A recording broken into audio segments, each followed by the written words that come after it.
Thursday, 23rd of October 2025. A beautiful afternoon to you. Welcome to Newsline and Melody 100.7 FM here in our United Kingdom studios.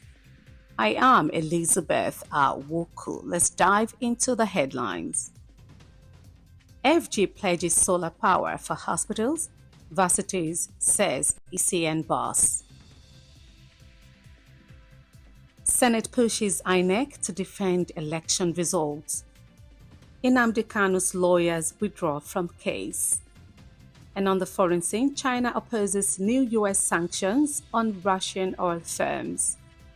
And on Sport News today, Nigeria records second loss at Under-17 Women's World Cup. Here is the news in detail, starting with national stories.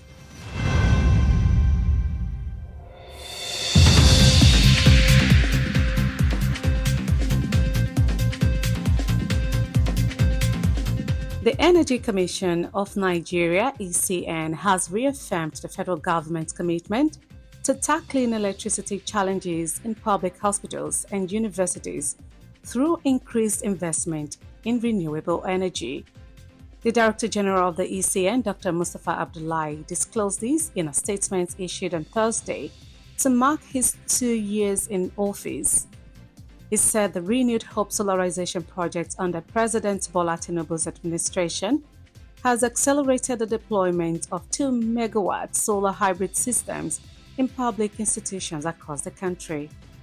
According to Abdullahi, the first phase of the project has been successfully implemented at the Aminu Kano Teaching Hospital in Kano, General Hospital Bangi in Niger State, the Enugu Research Center, and the University of Abuja. The Senate on Wednesday called for the transfer of the burden of proof in election petitions from aggrieved candidates to the Independent National Electoral Commission. The proposal formed a key part of deliberations as lawmakers stated the general principles of a bill seeking to repeal the 2022 Electoral Act and enact a new Electoral Act 2025. The move, they argued, would make the electoral process more credible, transparent, and accountable. But the Senate's fresh proposal sharply divided opposition parties, with the People's Democratic Party warning that the move could undermine democracy. Kanu Agabi, former Attorney General of the Federation and lead counsel to the detained leader of the indigenous people of Biafra, Nnamdi Kanu, on Thursday applied to withdraw his representation in the ongoing terrorism trial before the Federal High Court in Abuja. Nnamdi Kanu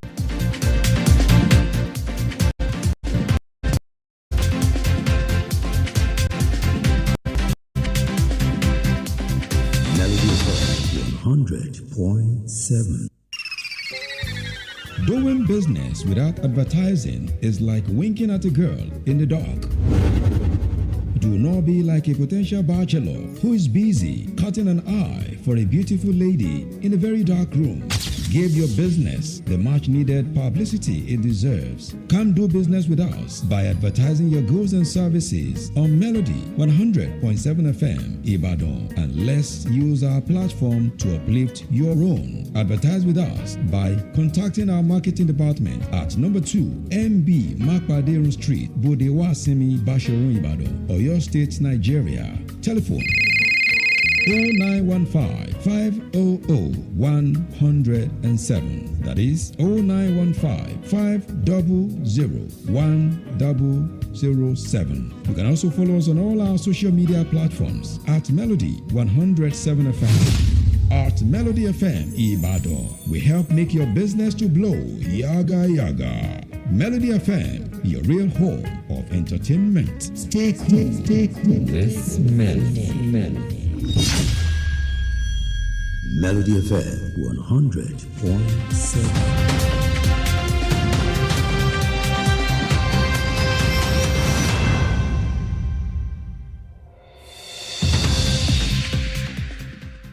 Welcome back. You've been listening to Newsline and Melody 100.7 FM. Many thanks for staying with us. The news continues and straight to the business story. Research has shown that Nigeria imported about 15.0 billion liters of premium motor spirit petrol between August 2024 and the first 10 days of October 2025, representing nearly 69% of the total national petrol supply during the 15th period. This is despite the fact that the Dangote refinery started petrol production in September 2024. Figures from the Nigerian Midstream and Downstream Petroleum Regulatory Authority show that total PMS supply for the period stood at 21.68 billion liters, with 6.67 billion liters or 31% coming from domestic refining. According to the breakdown, imported petrol averaged 44.60 million liters per day in August 2024 and rose to 54.30 million liters per day in September 2024, marking the peak of imports dependence during the period. This was a time when the Dangote refinery began PMS supply to the local market. And on the foreign scene, China has opposed the recent sanctions slapped by the United States on the two largest Russian oil companies over Moscow's war in Ukraine, saying they had no basis in international law. President Donald Trump announced the measures on Wednesday after plans for a fresh summit with Vladimir Putin collapsed, complaining that talks with his counterpart is a waste of time. China, a major Russian trading partner, has said it takes a neutral stance on the war and has refrained from condemning Moscow's 2022 full-scale invasion of Ukraine. Asked about the new U.S. sanctions at a daily press conference in Beijing, Foreign Ministry spokesman Joe Jerkin said China consistently opposes unilateral sanctions that have no basis in international law and are not authorized by the United Nations Security Council. And straight to entertainment story, Nigerian music icon David Adeleke, widely known as Davido, has been named chairman of the Osun State Sports Trust Fund. The Osun State government announced the appointment on Wednesday, October 22, 2025, as part of its initiative to reform and rejuvenate the state's sports sector. According to the statement, Davido's appointment is intended to help mobilize funds and resources to enhance and modernize sport facilities across the state. The government noted that the decision underscores Governor Ademola Adeleke's dedication to upgrading sport infrastructure and expanding opportunities for youth participation. Confirming the development, Deputy Governor Kola Adeosi, who also doubles as Commissioner for Sports, stated that the award-winning artist happily accepted the position upon being informed. Finally, on sport news today, Nigeria's under-17 women's national team, the Flamingos, fell to a narrow 1-0 loss against France in their second Group D fixture at the ongoing 2025 FIFA Under-17 Women's World Cup in Rabat on Wednesday night. Despite showing significant improvement from their 4-1 defeat to Canada in the opening game, Bankole Olowokere's side were undone in the 81st minute when Mesa Fathala capitalized on a rebound after goalkeeper Elizabeth Boniface couldn't clear the ball.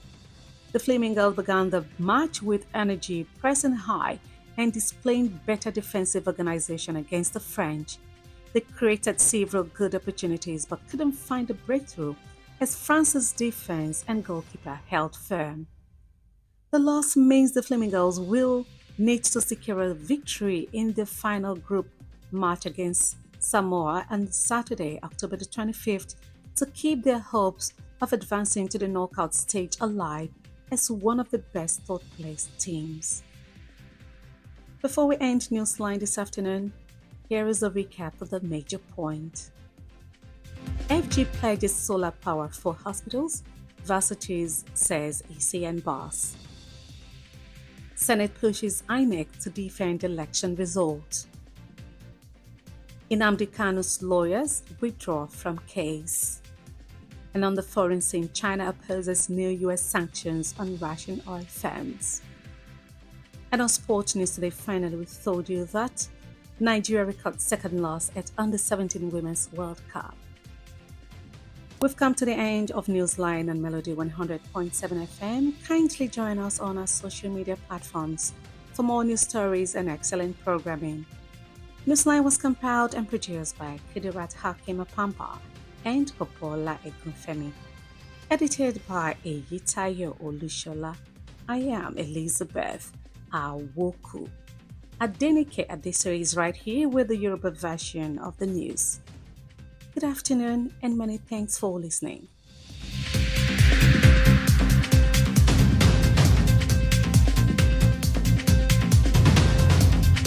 Melody FM 100.7. Ìkànnì tó kọjá rẹ́kẹrẹ́kẹ́. Melody FM Ìbàdàn. Ìròyìn ní ìkànnì Melody 100.7 FM Ìbàdàn.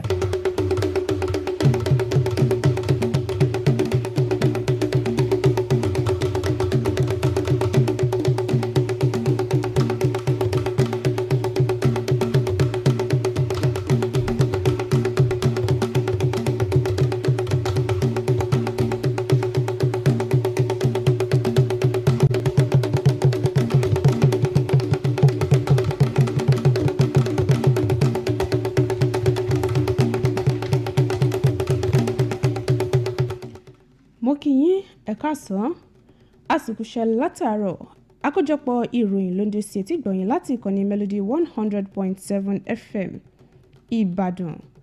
Adenike Adesoye lóníròyìn ṣáájú ẹgbẹ́ kókó oníròyìn náà. Ìjọba àpapọ̀ jẹ́jẹ́ láti pèsè iná tí ó ń lo agbára oòrùn fún àwọn ilé ìwòsàn àtàwọn ilé ẹ̀kọ́ fásitì. Ilé ìgbìmọ̀ aṣòfin àgbà pè fún kí àjọ INEC ó máa fìdí èsì ìdìbò múlẹ̀. Àwọn agbẹjọ́rò Nnamdi Kanu jáwọ́ nínú ẹjọ́ náà. Nílẹ̀ òkèèrè, ilẹ̀ China tako ìbáwí tuntun tí ilẹ̀ Amẹ́ríkà gbélé àwọn iléeṣẹ́ epo tó jẹ́ ti ilẹ̀ Russia lórí. Lábala eré ìdárayá, ilẹ̀ Nàìjíríà tó fìdí rẹmi fúngbà kejì nínú ìfẹsẹ̀wọnsẹ̀ láti kójú òṣùwọ̀n fún ìdíje ife ẹ̀yẹ àgbáyé tí àwọn obìnrin tọ́jú orí wọn ò tí ì kọjá ọdún 17. Ìròyìn ọ̀hún rèé lẹ́kùnrẹ́rẹ́.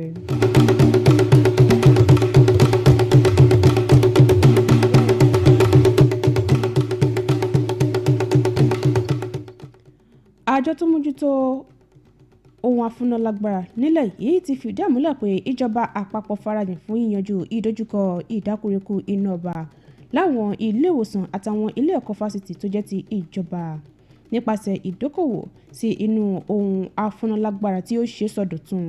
Ọ̀gá àgbà àjọ náà ọ̀mọ̀wé Mustapha Abdullahi sọ ọ̀rọ̀ ìdí mímọ̀ nínú àtẹ̀jáde kan tó fi léde lónìí láti ṣàmì ọdún kejì rẹ̀ lọ́fíìsì. Ó ṣàlàyé pé iṣẹ́ àkànṣe ìrètí ọ̀tun lágbọn iná tí ó ń lo agbára oòrùn lábẹ́ ìṣèjọba ààrẹ Bọ́lá Tinubu ti fẹsẹ̀ rinlẹ̀ níbi wọ́n ṣe ti fi àwọn ohun èlò kan ṣọwọ́ sáwọn ilé ẹ̀kọ́ fásitì ìjọba káàkiri ilẹ̀ yìí. Gẹ́gẹ́ bí Abdullahi ṣe sọ, iṣẹ́ àkànṣe ọ̀hún ni wọ́n ti ṣe àmúṣe rẹ̀ ní ilé ìwòsàn olùkọ́ni Aminu Kano, ilé ìwòsàn Bangi ní ìpínlẹ̀ Niger, ibùdó ìwádìí ní Enugu àti ilé ẹ̀kọ́ fásitì ìlú Abuja.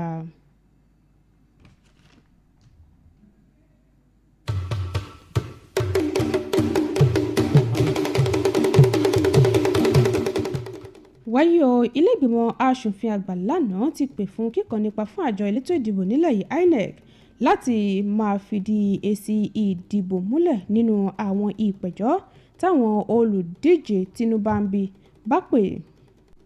Àbá ìjẹyọ láàkó tí ilé aṣòfin ọ̀hún ṣe àgbéyẹ̀wò àbá kan tó ń pè fún fagilé òfin ètò ìdìbò tọdún 2022 kí wọ́n sì ṣe àgbékalẹ̀ òfin tuntun. Ìgbésẹ̀ yìí yóò jẹ́ kí ìlànà ètò ìdìbò ó lọ láìsí kọnùkọ́họ pẹ̀lú àkóyawọ́, àmọ́ ẹnu òkò lórí àbá náà níbi àwọn ọmọ ẹgbẹ́ òṣèlú PDP ní ilé aṣòfin náà ṣe kìlọ̀ pé ìgbésẹ̀ ọ̀hún yóò mú ìfàsẹ́yìn bá ìjọba tiwantiwa.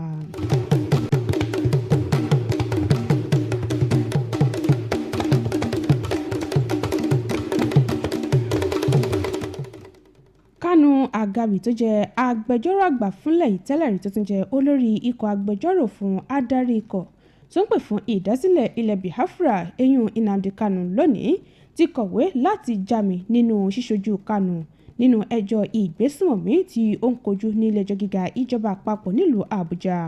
Kanu ń kojú ẹ̀sùn ẹlẹ́ga méje tó dá lórí ìgbésùnmọ̀mí èyí tíjọba àpapọ̀ fi kàn án. Nígbà tí wọ́n pe ìgbẹ́jọ́ náà lónìí, Agabi fi tó ilé-ẹjọ́ létí pé òun ò lè ṣojú adarí ikọ̀ IPOB mọ́, pẹ̀lú àfikún pé olùjẹ́jọ́ ti pinnu láti gba ẹjọ́ náà kúrò lọ́wọ́ wọn. Bákan náà, gbogbo àwọn akọni níwájú adájọ́ tó lọ́wọ́ nínú ẹjọ́ ọ̀hún tún yọ ọwọ́ wọn.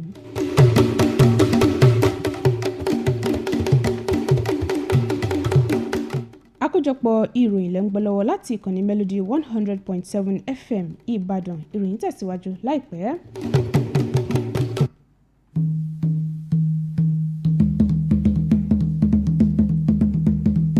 Melody FM Báṣọ̀run nìbàdàn ó kọjá bẹ́ẹ̀. Níbo lò ń lọ? Mo ń lọ kéde ọjà mi ní rédíò kan bẹ́ẹ̀ ni. Níbo? Má wulẹ̀ dákọ̀, má sunwó náà. Ibi táyé kọjú sí ni ó kọjú sí. Polówó ọjà rẹ ní Melody 100.7 FM. Àtàjèrè ló sì máa ta. Polówó ọjà ní Melody. Sanwó polówó ọjà sí Melody. Jẹ́ kí wọ́n lò ní Melody. Kọjá ló sì máa ta ní wàrà wàrà. Ẹ kàn sí ẹ̀ka ìpolówó ọjà wa níléeṣẹ́ wa tó wà ní ojúlé kejì MB Mápàdérun Bódè Wàásìmí Báṣọ̀run Ìbàdàn. Ẹ sì lè pè wá sórí ẹ̀rọ ìbáraẹnisọ̀rọ̀ 0915 500 107 lẹ́ẹ̀kan sí 0915 500 107. Bákan náà lẹ́tún lè kàn sí wa lórí àwọn ìtàkùn ayélujára wa @Melody 107 FM. Àtàjèrè fún gbogbo ẹni tó bá polówó ọjà ní Melody 100.7 FM. Melody FM Báṣọ̀run nìbàdàn.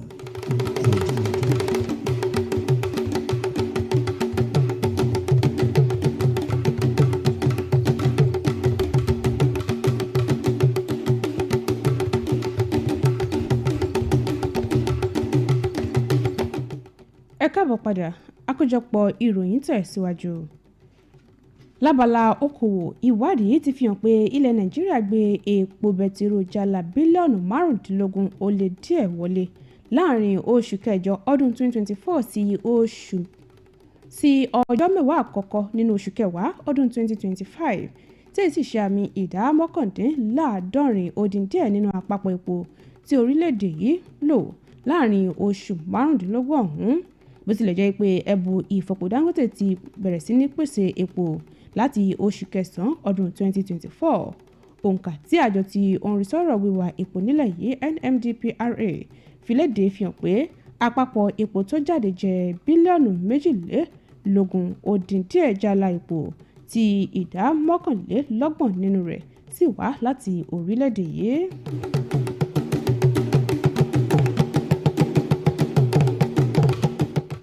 Nílẹ̀ òkèrè, orílẹ̀-èdè China ti tako ìbáwí tuntun tí ilẹ̀ Amẹ́ríkà gbélé àwọn iléeṣẹ́ epo tó jẹ́ ti ilẹ̀ Russia méjì, èyí tó tóbi jùlọ lórí látàrí ogun tó ń wáyé ní ilẹ̀ Ukraine, tí ilẹ̀ China sì ní ìbáwí ọ̀hún ò lẹ́sẹ̀ ńlẹ̀ nínú òfin àgbáyé.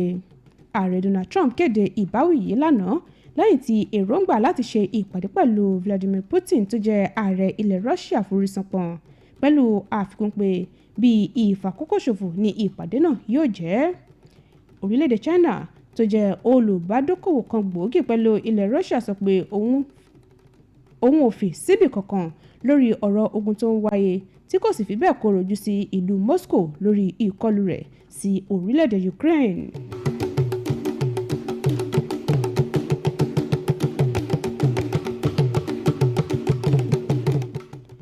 Gbajúgbajà olórin Afrobeat lórílẹ̀-èdè yìí David Adeleke tọ́pọ̀ èèyàn mọ̀ sí Davido ni wọ́n ti kéde gẹ́gẹ́ bí alága ìgbìmọ̀ tí ó bójútó owó ìrànwọ́ eré ìdárayá nípínlẹ̀ Ọ̀ṣun.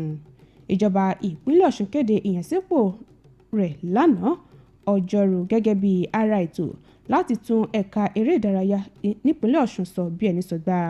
Gẹ́gẹ́ bí àtẹ̀jáde náà ṣe sọ, ìyànsípò Davido wà láti ṣe ìrànwọ́ nínú kíkó owó jọ lójúnà àti sọ àwọn ohun èlò eré ìdárayá káàkiri ìpínlẹ̀ náà di ti ìgbàlódé. Ìjọba ṣàlàyé pé ìpinnu ọ̀hún ṣe àfihàn ìfarajìn gómìnà Adémọ́lá Adélékè láti mú ìdàgbàsókè bá àwọn ohun èlò amáyédẹrùn eré ìdárayá àti láti fẹ àǹfààní lójú sí fún àwọn ọ̀dọ́.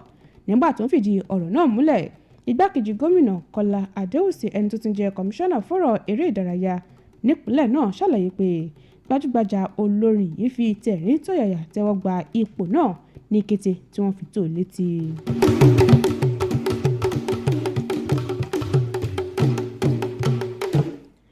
lábala eré ìdárayá ikọ̀ agbábọ́ọ̀lù ọ̀jọ̀wẹ́wẹ́ ilẹ̀ yìí lóbìnrin tọ́jú orí wọn tí tayọ ọdún 17 ikọ̀ Flamingos fìdí rẹmi nínú ìfẹsẹ̀wọnsẹ̀ tako ojúgbà wọn láti ilẹ̀ Faransé nínú ìdíje láti kójú òṣùwọ̀n fún ìdíje ife ẹ̀yẹ àgbáyé ti àjọ FIFA táwọn obìnrin tọ́jú orí wọn tí kọjá ọdún 17 èyí tó wáyé lálẹ́ àná pẹ̀lú àmì ayò 1-0 bó tilẹ̀ jẹ́ wípé ìdàgbàsókè wáyé níbi wọ́n ṣe gbá àmì ayò 4-1 tako ilẹ̀ Canada níbẹ̀rẹ̀ ìfẹsẹ̀wọnsẹ̀ ọ̀hún àmọ́ tí wọ́n ti ń fà sẹ́yìn báyìí.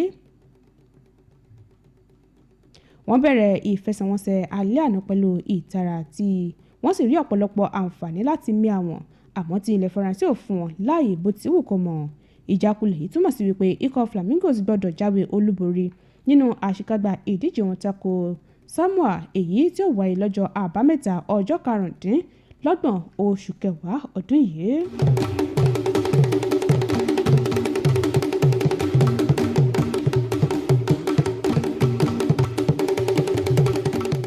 ká tó mú ìròyìn wá sópin ẹgbọ́n àkókò tá a mẹ́nubà lẹ́ẹ̀kan sí i. ìjọba àpapọ̀ jẹ́jẹ́ láti pèsè iná tó ń lo agbára ìtànsán-òòrùn fún àwọn ilé ìwòsàn àtàwọn ilé ẹ̀kọ́ fásitì tó jẹ́ ti ìjọba káàkiri ilẹ̀ yìí. ilé ìgbìmọ̀ aṣòfin pè fún kí àjọ INEC ó mọ̀ fìdí èsì ìdìbò múlẹ̀ nínú àwọn ìpẹ̀jọ́ tí wọ́n bá pè lẹ́yìn ètò ìdìbò. bákan náà la mú wá sétí gbọ̀nyìn pé àwọn agbẹjọ́rò Nnamdi Kanu jáwọ́ nínú ẹjọ́ náà. nílẹ̀ òkèrè ilẹ̀ China tako ìbáwí tuntun tí ilẹ̀ Amẹ́ríkà gbélé àwọn iléeṣẹ́ epo méjì tó jẹ́ ti ilẹ̀ Russia lórí. lábala eré ìdárayá àfitọ́ létí pé ilẹ̀ Nàìjíríà tó fìdí rẹmi fúngbà kejì nínú ìfẹsẹ̀wọnsẹ̀ láti kojú òṣùwọ̀n fún ìdíje ife ẹ̀yẹ àgbáyé táwọn obìnrin tọ́jú orí wọn tí kọjá ọdún 17. tó èyí ló pin àkójọpọ̀ ìròyìn wa fún tòní láti ìkànnì Melody 100.7 FM Ìbàdàn. ẹ lè darapọ̀ mọ́ wa lórí àwọn ìtàkùn ayélujára wa fún ọ̀kanòjọ̀kan ètò àti ìròyìn síwájú sí i. Kudirat Akeem Apampa àti Bọ̀bọ́lá Egunfẹ́mi ló ṣe àkójọpọ̀ ìròyìn. Èyítáyọ̀ Olúṣọlá lólóòtú ìròyìn. Adenike Adesoye ló kà sétí gbọ̀yìn. Mo kí yín ẹ máa yáṣẹ́ o.